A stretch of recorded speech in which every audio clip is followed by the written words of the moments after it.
Salam sejahtera, terima kasih kerana bersama dengan saya di Nazilin Unity Channel.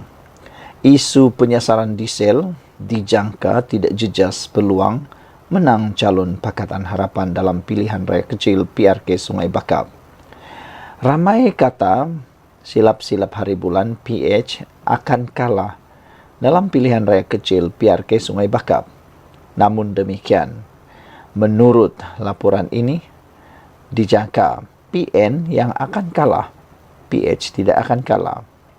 Walaupun ramai yang menggunakan isu penyasaran diesel kononnya boleh memusnahkan Pakatan Harapan dalam pilihan raya itu, tetapi ada juga netizen kata dan penganalisis politik kata itu tidak akan menjadikan Pakatan Harapan kalah. Keputusan kerajaan melaksanakan rasionalisasi bahan api diesel dijangka tidak akan menjejaskan peluang calon kerajaan perpaduan untuk menang pilihan raya kecil PRK Dun Sungai Bakap bulan depan.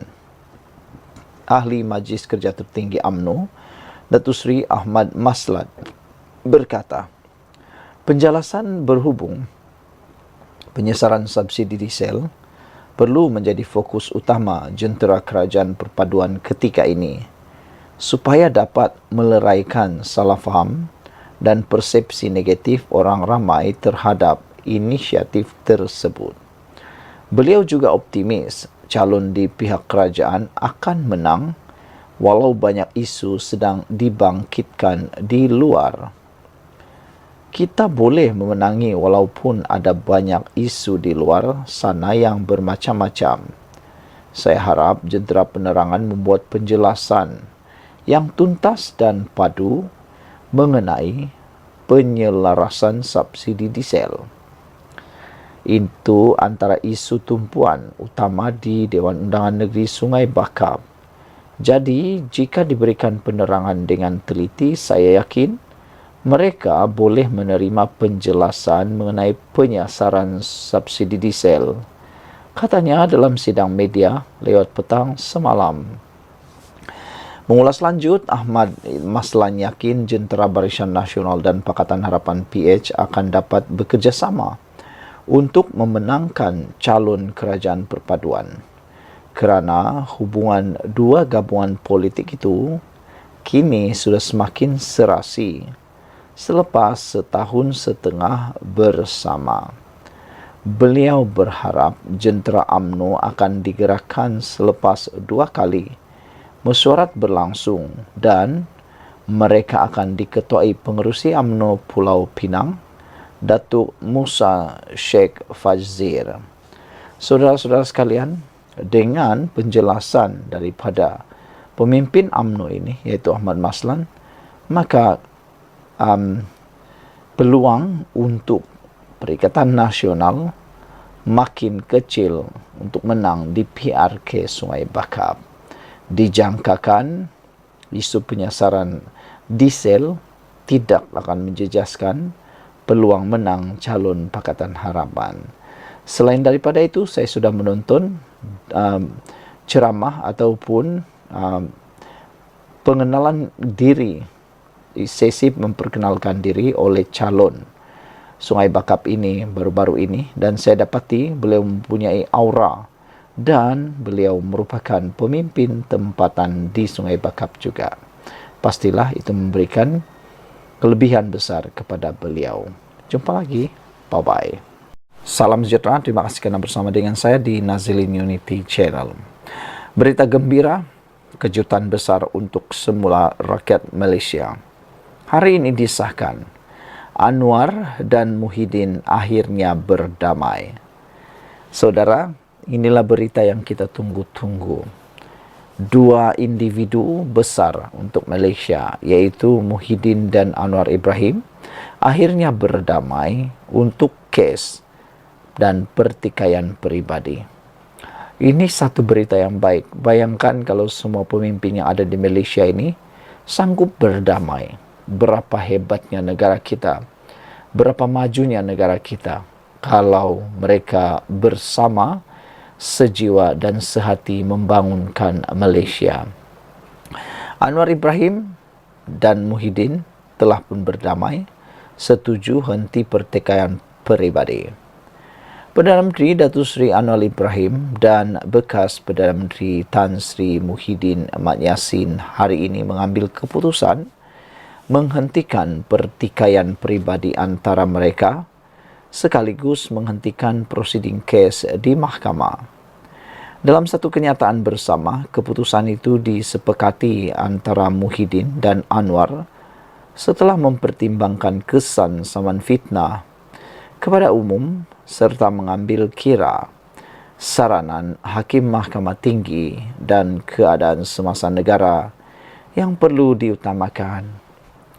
Datuk Seri Anwar Ibrahim dan Tan Sri Muhyiddin Yassin bersetuju dan mengambil keputusan untuk memberhentikan pertikaian peribadi mereka dan prosiding Mahkamah Tinggi Kuala Lumpur. Anwar dan Muhyiddin merakamkan penghargaan kepada Hakim Mahkamah Tinggi dan pegawai-pegawai mahkamah yang terlibat, kata kenyataan bersama dimuat naik di Facebook ahli Parlimen Pagoh itu. Kenyataan itu juga menyebut mereka berdua berharap keputusan ini dapat diterima dan dihormati oleh semua pihak. Dua pemimpin itu turut bersetuju untuk tidak mengeluarkan sebarang kenyataan susulan terkait perkara itu. Anwar dan Muhyiddin berharap agar perkara ini tidak dijadikan bahan yang boleh mengganggu gugat kesejahteraan dan kestabilan awam serta keyakinan rakyat kepada institusi kehakiman negara, ujar kenyataan itu. Pertikaian peribadi antara mereka dipercaya berkait dakwaan dibuat oleh Muhyiddin yang juga pengerusi PN bahawa Anwar menerima bayaran 15 juta ringgit Malaysia ketika menyandang jawatan penasihat ekonomi Selangor.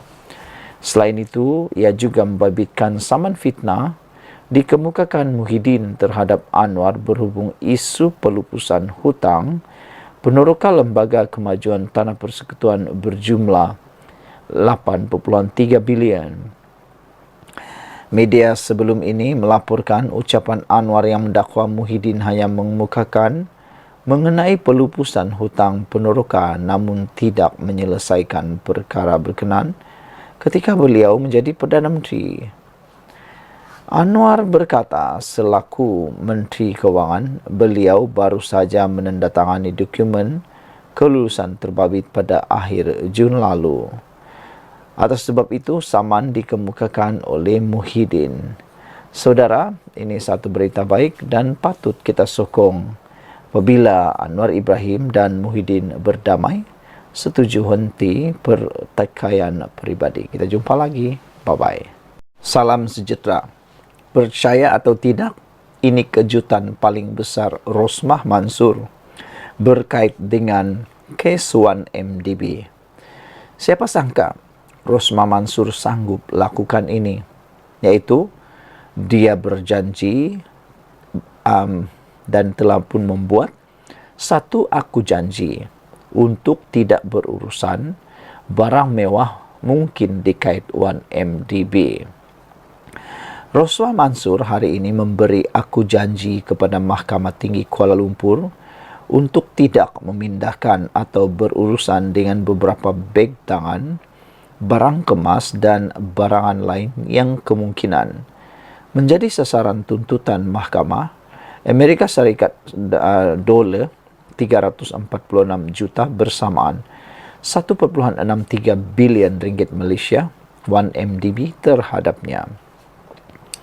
Peguamnya Reza Raim dan Muhammad Syafi Abdullah memberi aku janji itu kepada Hakim Mahkamah Sivil Adlin Abdul Majid berhubung tuntutan mahkamah melibatkan barang kemas dan barangan mewah lain yang didakwa dibeli dengan dana yang digelapkan daripada 1MDB. Semasa pengurusan kes hari ini, Peguam 1MDB Lim Chi Wei bersetuju dengan aku janji itu.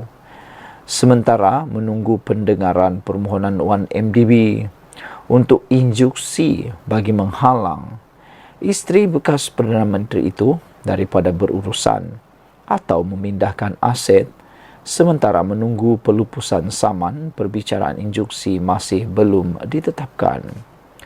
Pasukan Peguam Rosmah memaklumkan Adlin bahawa mereka memerlukan masa untuk meneliti senarai barangan mewah yang didakwa di bawah milikannya dan kawalannya bagi membuat persediaan menghadapi perbicaraan instruksi. Semasa prosiding itu, Safi maklumkan bahawa pasukan peguamnya akan memfailkan permohonan untuk membatalkan tuntutan mahkamah. Reza juga memaklumkan bahawa mereka akan memfailkan permohonan lain untuk Adlin menarik diri daripada mendengar saman itu. Di bawah undang-undang, defendant diberi hak untuk memfailkan permohonan untuk memecat hakim daripada tindakan sivil atas alasan risiko berat sebelah. Adlin kemudiannya menetapkan 26 Jun untuk mendengar permohonan Rosmah. Pada 9 Mei, 1MDB dan 10 yang lain memfailkan writ saman 346 juta US dollar terhadap Rosmah dan seorang individu bernama Sabnam Naraindas Daswani. Menurut salinan writ itu, 11 pelanatif itu mendakwa Rosmah menerima beribu-ribu barang kemas, jam tangan dan beg tangan yang dibeli oleh Sabnam, di mana barang-barang itu didakwa dibeli bukan dengan wang kedua-dua mereka, tetapi dengan dana yang didakwa diselewengkan daripada 1MDB dan pelanatif lain. Saudara-saudara sekalian, sebanyak 320 pembayaran berjumlah 346 juta US dollar telah dibuat dakwa mereka. Selain mendapatkan perintah untuk memaksa Rosmah membayar lebih 346 juta US dollar kepada mereka, pelanatif juga meminta Mahkamah Sibil memaksanya dan defendant lain membayar ganti rugi atau pempasan yang setimpal untuk dinilai kemudian ganti rugi teruk dan atau teladan. Sekian dulu untuk kali ini. Jangan lupa tinggalkan komen anda. Bye. Salam sejahtera. Terima kasih kerana bersama dengan saya di Nazilin Unity Channel. Hari ini tular di media sosial berkaitan dengan keadaan fizikal Faisal Halim, penyerang sensasi, pemain bola sepak Malaysia sensasi. Baru-baru ini kita digemparkan apabila berlaku serangan simbahan asid terhadap pemain kesayangan Malaysia ini yang telah memenangi anugerah penjaring terbaik ataupun jaringan tercantik ketika Piala Asia baru-baru ini. Faisal Halim, pemain yang luar biasa, kecil-kecil cili api dan sangat bagus bermain. Bagaimanapun kita digemparkan dengan keadaan fizikal tubuh Faisal Halim yang telah dimuat naik di banyak platform, keadaan tangannya yang terbakar, kepalanya yang juga ada bekas terbakar, dan juga keadaan emosi beliau. Namun demikian, yang paling menggembirakan kita ialah ini tindak balas respon Anwar Ibrahim, Perdana Menteri Malaysia, berkait dengan isu panas di Malaysia, iaitu kes Faisal Halim dan juga kes Zian Rayyan. Saudara-saudara sekalian, Anwar akhirnya tampil memberikan kenyataan berkait dua isu yang panas dalam masyarakat ini, yaitu kata Anwar Ibrahim, saya juga nak tahu, macam kita juga. Sama seperti Anwar Ibrahim, saya pun nak tahu. Bagaimana dengan anda? Pasti anda pun nak tahu siapa pembunuh Zian Rayyan dan siapa pelaku khianat menyimbah asid ke atas Faisal Halim. Dan anda pasti nak tahu juga kan, Anwar Ibrahim kata dia mahu Polis melakukan siasatan rapi terhadap semua kes yang mendapat perhatian umum, khususnya membabitkan pemain Harimau Malaya Faisal Halim dan pembunuhan kanak-kanak autism Zian Ryan Abdul Matin. Menegaskan tidak akan sesekali campur tangan, Perdana Menteri berkata, beliau memahami keresahan rakyat membabitkan kes terbabit. Sebagai sekarang riuh rendah kes penderaan pemain bola sepak, kes pembunuhan seorang kanak-kanak OKU, kata Anwar Ibrahim, kita prihatin. Saya Perdana Menteri, tetapi saya juga manusia. Saya juga nak tahu mengapa sampai jadi begini. Siapa yang sampai hati boleh dera dan bunuh dengan kejam seorang anak? Kalau saya, kata Anwar Ibrahim, saya nak polis jawab esok. Tapi proses kena lalui. Kita tak peduli siapa, tapi saya faham rakyat juga rasa resah, katanya lagi. Anwar Ibrahim berkata demikian ketika menyampaikan ucap tamah pada Himpunan Aspirasi Madani, rakan pembimbing perkhidmatan awam di sini hari ini. Saudara, saya pun nak tahu juga seperti Anwar Ibrahim, siapa pelakunya yang kejam ini, dan kalau boleh, kalaulah orang itu tertangkap, khususnya yang menyimba asid terhadap Faisal Halim, apa kata kalau dia dihukum, berikan hukuman yang paling setimpal sekali. Ada rakan-rakan peminat bola sepak, peminat Faisal Halim kata, buat macam yang dia buat. Kalau dia simbah asid terhadap Faisal Halim, beri dia rasa juga setitik air asid itu. Macam mana rasanya sakitnya dialami oleh Faisal Halim, kata netizen. Bagaimana pula dengan Anda? Tinggalkan komen Anda. Kita jumpa lagi. Bye-bye. Salam sejahtera. Akhirnya satu lagi rahsia. Parti Bersatu Parti Muhyiddin didedahkan oleh ahli parlimennya sendiri.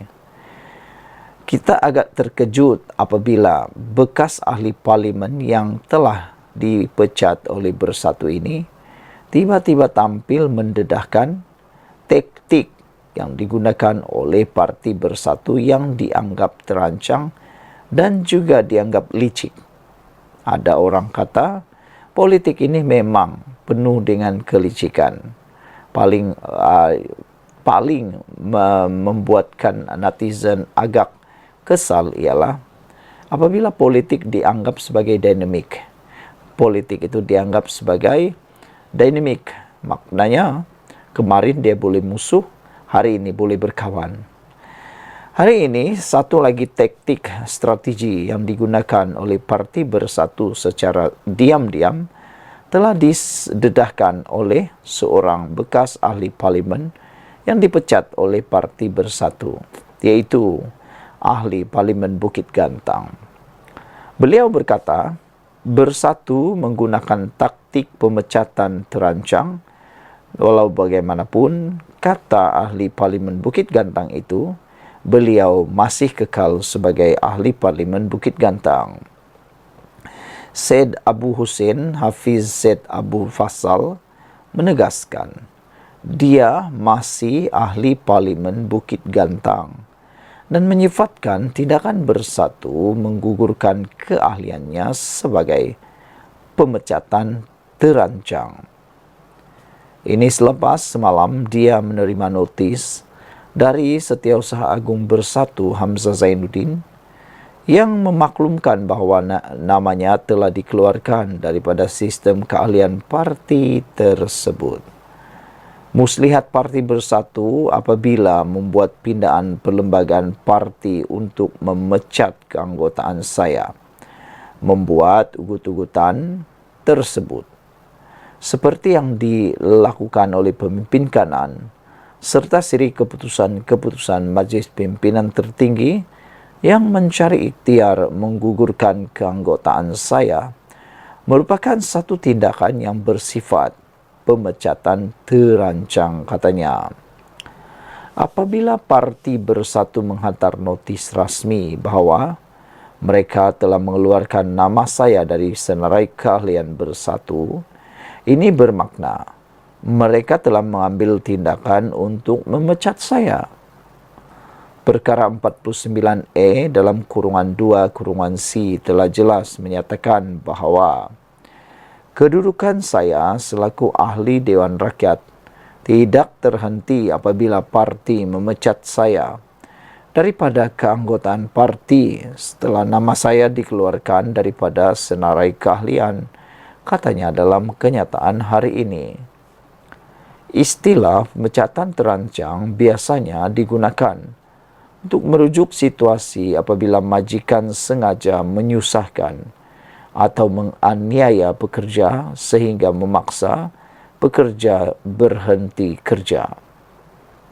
Mengulas lanjut, Syed Abu Husin berkata, pindaan perlembagaan parti yang sengaja dibuat untuk memecat keahliannya itu mempunyai unsur berniat jahat serta tidak selari dengan perlembagaan persekutuan.